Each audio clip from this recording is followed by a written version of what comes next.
Hi, everyone. Thank you so much for listening in. Welcoming all of you once again to our series of expert interviews called Financially Speaking with established individuals in finance who've broken myths about the complications and have carved their own niches, making finance work for them. Today we have with us, and it gives me so much joy to welcome Lisa Raiche, CPA MST. Lisa is the CFO at wiseHer, a technology service-based online marketplace platform, which is sort of like an advice as a service platform for women in business and career to connect with on-demand experts. In addition to that, Lisa is also the principal at Bodhi Business Advisors, the most unconventional CPA firm you've ever encountered by design. Lisa's clients range from young businesses trying to achieve their first $1 million year to seasoned businesses making upwards of $10 million in annual revenue. Lisa is passionate about helping small business owners and entrepreneurs grow by improving cash flow and accountability. So, Lisa, it's amazing to have you with us today and just talk about what, having bright people in finance is what, I'd like to tell people about that, it's not mundane. It's very, very interesting. You just have to sort of have the right people there. So before we sort of start, Lisa, could you tell us about how you ended up doing this master's in science and taxation, which is so fascinating, and what is your journey of 20 years in accounts been like? Well, thank you for having me, Neha. This is wonderful. So I didn't necessarily take the direct journey out of high school. I actually went to college straight out of high school to be an architect. But like many students in this country, I went for a couple of years and I ran out of money. And so I came home, worked for the next 3 or 4 years, working a full-time job, and somewhere in that, I realized I absolutely had to get out of that grind and go back to school because I was just going to I had gotten into that. I was making a decent paycheck. I had a car. I had a little bit of money to spend. And so I had just kind of gotten into that cycle. I had a friend's mother who said, why don't you just go to school for accounting? You'll always have a job. And honestly, I had no idea what I was going to do, with zero idea what I was going to do. And I thought, well, okay, it'll give me somewhere to start, right? And I'll always have a job. Kind of fell in love with it. I enjoy it. Got in a couple of years, started to really enjoy the tax side of it. So when I graduated from undergrad, I decided that instead of getting an MBA like a lot of the other traditional accountants were getting, I was going to get a master's of science in taxation versus the MBA. Things have changed a lot since I got my master's degree. Actually, one of the really kind of geeky things I geek out on is data. So had the data science has really been where they are today, I probably would have gotten my master's in data science, but I got my master's in taxation, and, it served me well over, the last 10, 15 years. So. Wow, that's amazing. Look, from architecture to accounting, that is such a fascinating and unique journey. I haven't really met a lot of people who sort of delve into that. But that is the beauty of getting into accounts and then sort of finding your way in the whole field. I think it's beautiful. And of course, it's rewarding. So the more time you spend, and another reason why I'm in finance is essentially because my love for numbers. So I found numbers fascinating. So yeah, it's sort of, that is wonderful to hear. And thank you so much for sharing that with us. So Lisa, tell us, with your 20 years of experience as an accountant and a CPA, what is the biggest challenge you notice that people face with running their businesses or managing their personal finances? What is it that you've encountered time and again? You and I have talked about this. It's basic financial literacy, honestly. I know here in the United States, we don't teach it in school. And so once you get a high school senior or a college senior who's going out for the first time, working, possibly getting an apartment, they don't actually understand how to budget their personal lives. Kind of fast forward a little bit, take one of those students and now decides to open a business. They don't know how to budget their personal life, and therefore they don't understand how to budget their business. And so where I find the biggest challenge is just that lack of financial knowledge, basic understanding, so that when they do in fact start their business and they start to get revenues in the door, understanding that just like your personal life, if there's only so much money coming in the door, you can only send so much out to pay bills. And so that's where I find a lot of business owners as well as individuals just get into debt, credit cards, loans, those kinds of things. And it's scary when you do it as an individual, but now you've taken it on possibly as an individual as well as a business owner. So now it's far scarier. You know, I've seen business owners remortgage their homes to not the results that they were looking for. And so just getting another loan and another cash influx into your business isn't necessarily going to fix whatever challenges you have in it. And therefore, really there needs to really be a basic underlying, even if it was just some basic classes, if someone took like a couple of weeks of just basic financial classes to understand how to read a financial statement. You don't have to be an accountant to be a business owner, but just to be able to glean some basic information off for your financial statements so that you kind of understand the health of your business. And I will say one of the really great things that's happening now in business is that there are far more tools that you can use that help you with your KPIs and your metrics. And so you can look at the financial and non-financial data in ways that are far easier for a non-accountant or a non-finance person to digest. But you just have to be able to have that basic fundamentals so that you can make decisions about your business, honestly. Yeah, thank you so much for putting that across. In fact, my next question was going to come at that, but because you already mentioned, what I feel is that, a lot of people face the challenge that they face is earning enough and just trying to just go and earn and not trying to manage it really well. So, they don't really understand fundamentals of what taxation is like, and how much should you actually push hard. And at the end of the day, if you it's going in the wrong assets. So what is it that you some tips that you have for people trying to maneuver their taxation journey, especially for the listeners who are based out of the States and they're trying to, earn paycheck to paycheck. So what are some of your tips, which are useful and handy for entrepreneurs as well as like people who are, trying to manage their personal finances? Because I've also noticed that there's this struggle to pay rent, like, fundamental things like, I'm just going to wait and my rent is like behind, and, getting eviction orders and those kind of things. So how do you what are some of your innate tips that you tell people around you? I think some of that is it's how we're brought up. If you saw a parent who was a saver, you're probably going to be a saver.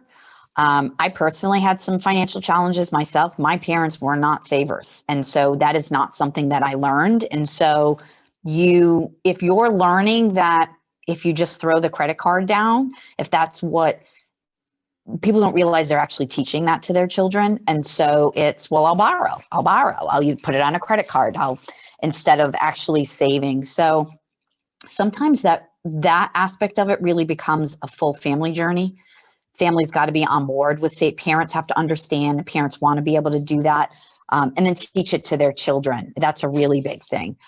The other thing that I run into with business owners when they get into business for the first time is there's a bit of a disconnect between what taxes a business owner pays and the taxes an individual pays. And there's always this feeling that I'm paying more as a business owner. And to some extent, you may or may not be. But what happens, especially here in the US, is that when you get your paycheck, you're getting that paycheck after your employer took money out of it. They took money to pay your federal taxes, your state taxes if you're in a state with income tax. And they've also taken money and put it to the side for you on your behalf for Social Security. And what business owners don't understand, because they don't see the back end of a business, is that the 7.65% Social Security that comes out of your paycheck is actually matched by your employer. And so there's a total of 15.3% that goes to Social Security on your behalf on an annual basis. And what happens is when you become self-employed, which is what people typically do out of the gate, you file as a sole proprietor. So you file with a Schedule C on your tax return. That Schedule C outlines your income, your expenses, and there's a net number. And the net number on the bottom is what your Social Security is determined on. And so that net number on the bottom is multiplied by 15.3%. What you don't know when you work for somebody else is that that money is going to the side for you. You put some of it and your employer put some of it. Well, now as that sole proprietor, you as the individual are subject to that entire 15.3%. On top of the fact that whatever you had for net income on that Schedule C from your business, you're also taxed on for income tax purposes.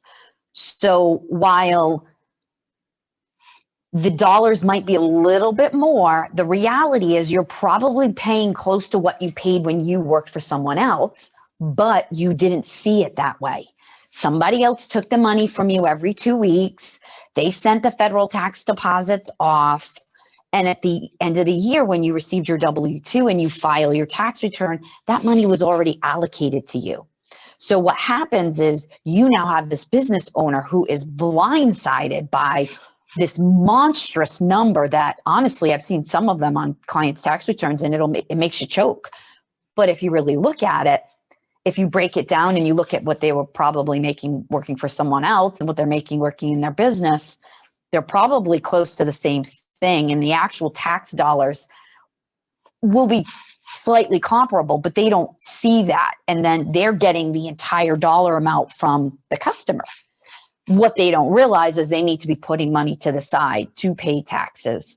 And so that first tax year for many, many business owners is scary. That is a conversation that I, as a CPA, never want to have, but there's nothing that if they weren't prepared for it. So when I meet a new business owner, that's one of those things that I really outline. You have to put your own money to the side. Your employer did it for you for years. You have to do it for yourself now. And so they have to be disciplined to put that money to the side because that sometimes can be a very large sum of money. Again, if you were making $100,000 working for somebody else, you probably had a good $20,000, $25,000 a year that was going to pay your taxes.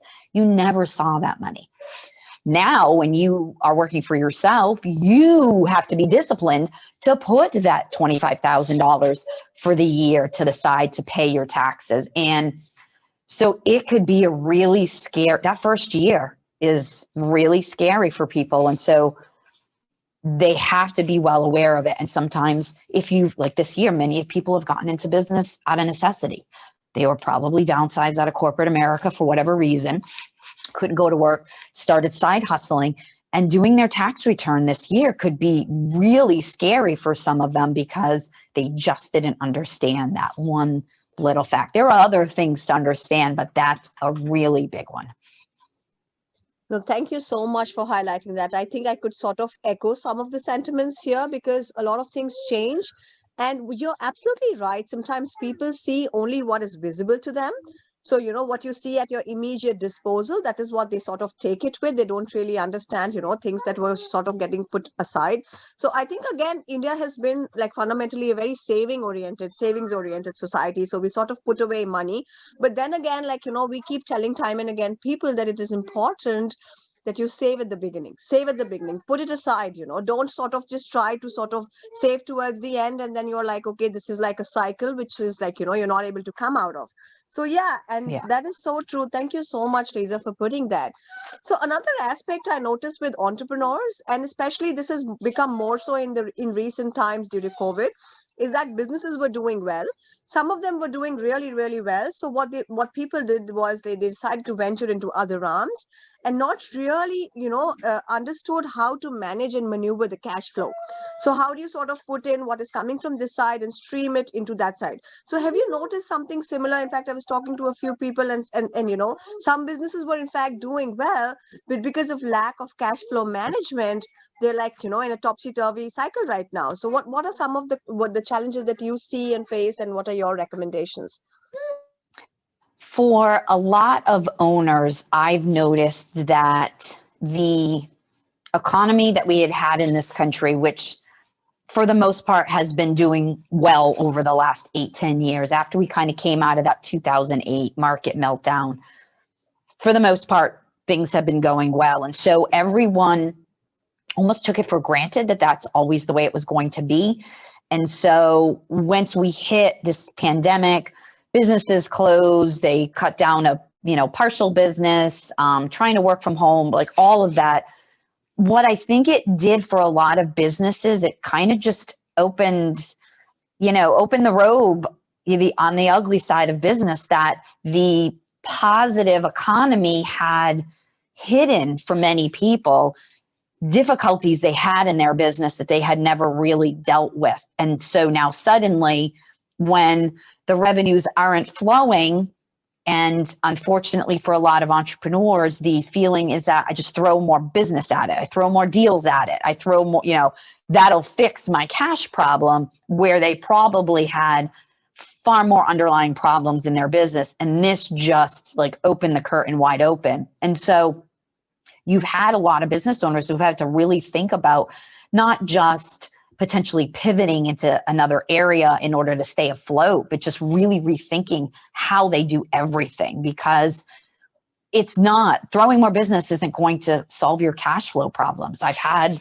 this challenge with one of my clients. So we'll just keep throwing, oh, I got to go get more deals, more projects. Well, there's other underlying cash problems in the business that we're trying to deal with, and just throwing more work at it doesn't solve it. And so I think for a lot of businesses that were probably running almost by luck up to this point. And so suddenly the revenues aren't consistently coming through the door, and you've got to really rethink things. So I've had some of my clients that, as we are rethinking how they're going to kind of enter back into their markets, what else are we changing in the way they think about how they do business? And it's really been, I think, for a lot of business owners, an eye-opener in terms of across the board, from cash flow to how much time they're spending in their business. What are they doing? Are they wasting their time? Like inefficiencies, all of those things. So while this period has been awful for most people, there are aspects of it, I think, that have been a positive. It's gotten people to rethink about their businesses and how they're going to attack them in the future. I have more clients that are open to efficiencies. So they're looking, what about this? Well, let's see if we can find you a software where we can shave a bunch of time off of this task you're doing manually. And so they're more open to those kinds of things as they realize the pace they had been working at, it's not sustainable. And it's really, there are things that they should be doing in their business and they shouldn't be doing in their business. You are the owner. You shouldn't be answering the phone. Let's teach your team how to answer the phone properly.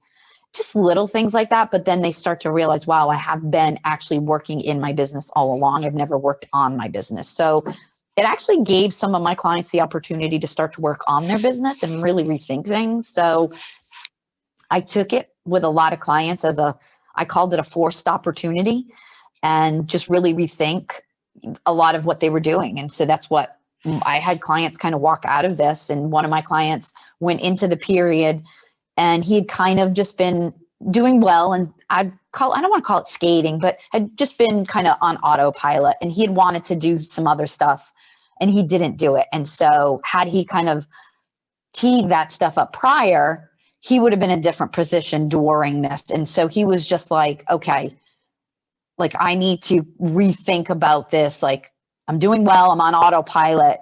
I let this opportunity that I had in front of me go because I was on autopilot and I was happy with the autopilot.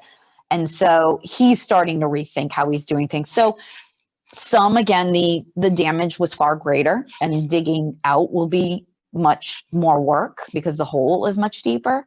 But I think it just gave a lot of them ways to really rethink how they did things and why they were doing things. And do I want to do this anymore too?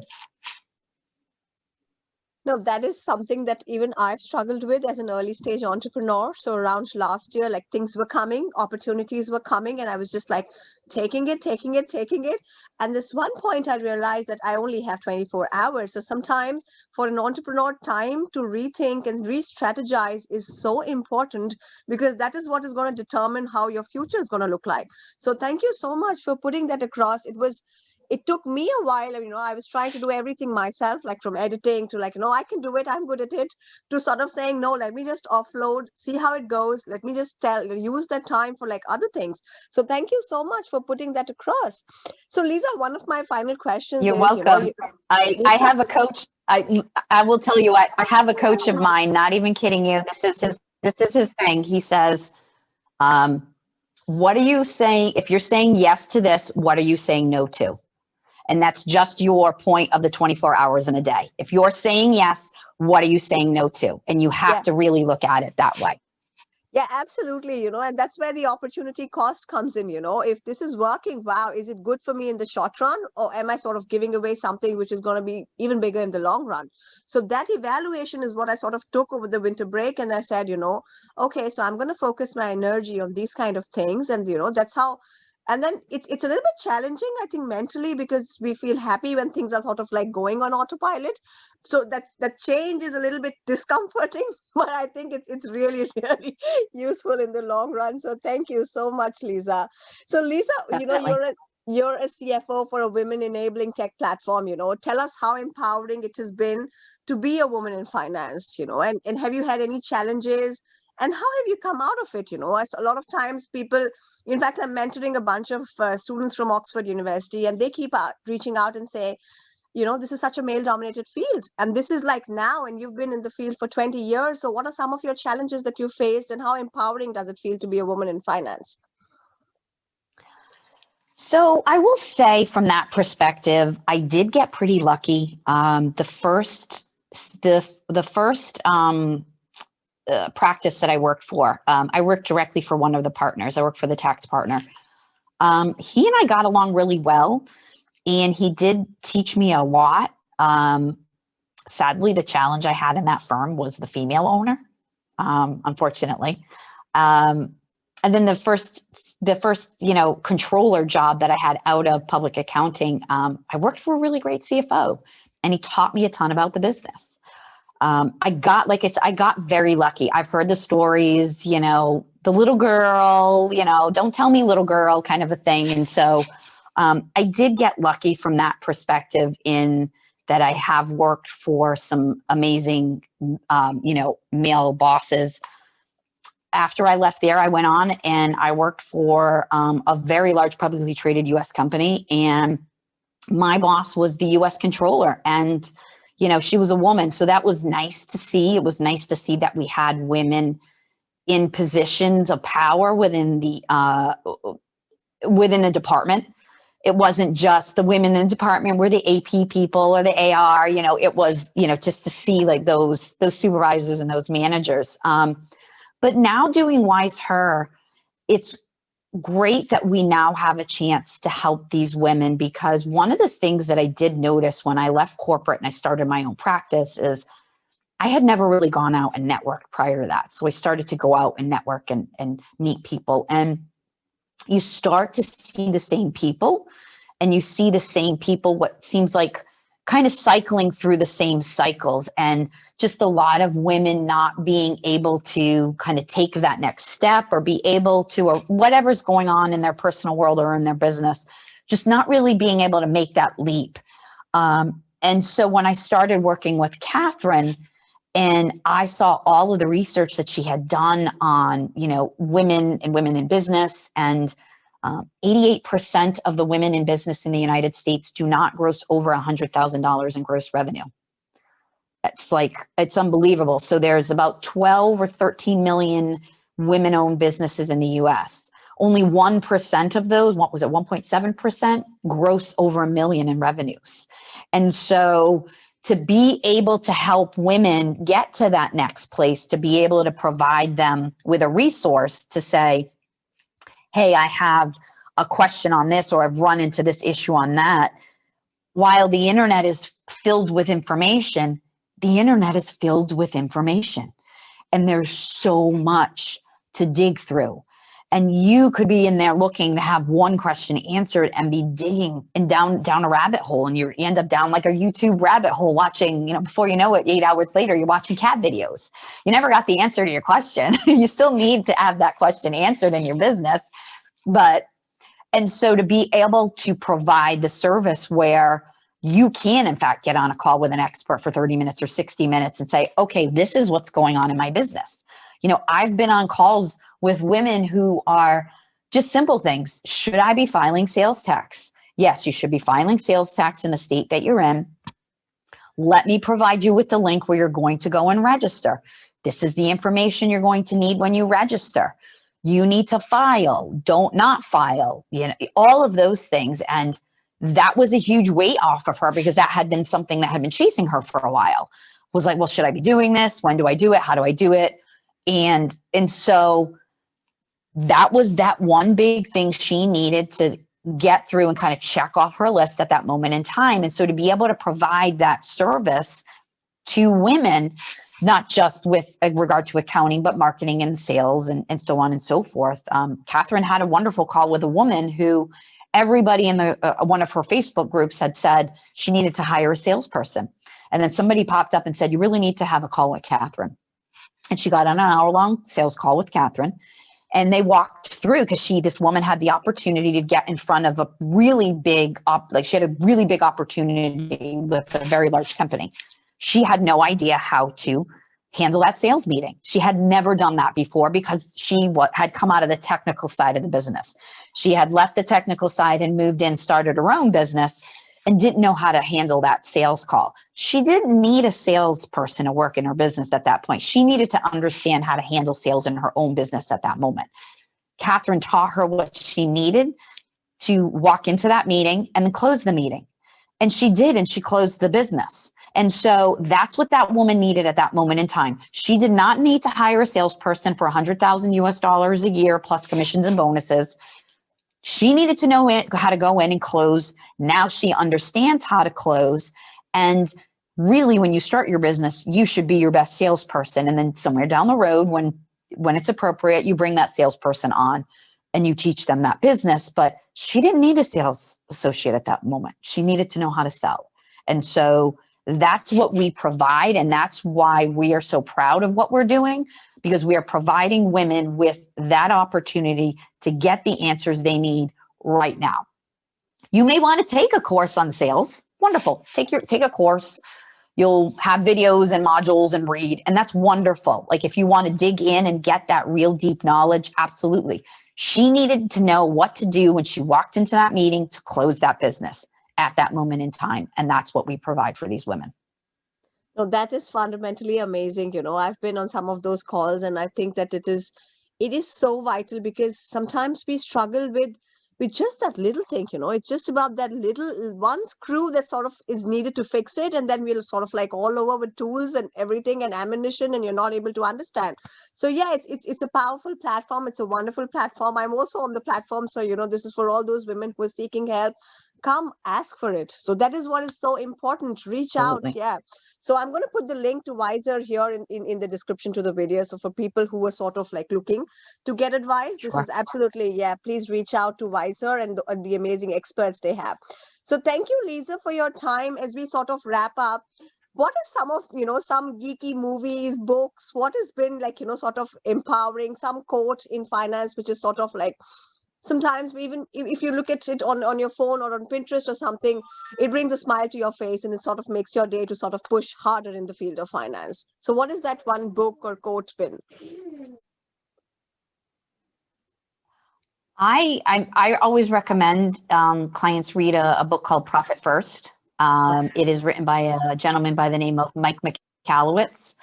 And Profit First is pretty basic in its principles. He's taken your grandmother's envelope system. Grandpa would come home, bring his check home to grandma, with the money. Grandma would put the rent money in one, or the mortgage money, the food.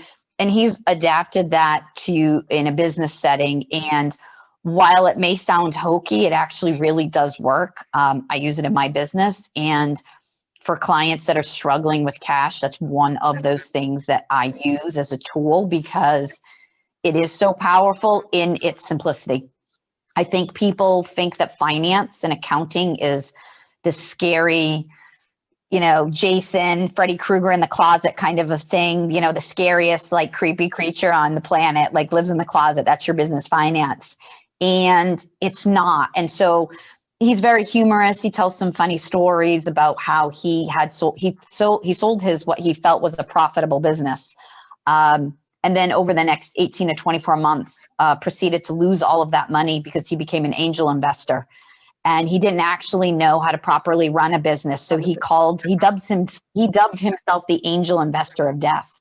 Basically, any investment he got involved with, he really never knew how to have a profitable business, which he didn't quite understand until he tried to help other people in their businesses. And so he was basically broke. I mean, there's a whole story about that, but it's a very simple principle and it works. And so I find that one to be, and it's kind of funny too. He's quite humorous. So it's an easy read. It's not a boring, technical finance, like business book, like some of them, like they're just real. I mean, they make your eyes bleed. You're like, oh gosh, please, I can't read that. No, this is actually a pretty good. And the other one I enjoy reading is the E-Myth. And I think that one is another must read for business owners because it really breaks it down. And, in the story, it's pretty simple. Individual who loves to bake decides that her love for baking, she'll make it into a business. And, a couple of years in, it's a nightmare. She's working 80 hours a week, not making any money, blah, blah, blah. And it kind of goes through all of that, what many people get into business because they have a passion for something, or they have an idea or a passionate idea. And so it walks you through that there's just a very big disconnect between starting your business and running a profitable business, right? You may have an amazing skill set, but translating that into a profitable business are two very different things. So I find those to be great books. And I just find as an accountant, when people kind of pick on accountants, in movies and things like that, I think it's just quite comical because the typical accountant in these movies looks a specific way, talks a specific way. So I personally am not like that. I actually have a very close circle of colleagues who we are nothing like that. So that's why those kind of things make us chuckle. So yeah, those are the kind of funny things. You see that, I think it's a Kia commercial. And he's like, oh God, what did you buy now? And he thinks he's bought this expensive car. And there's just a kind of like a misconception about like what finance people are like, that we're stuffy, we're boring.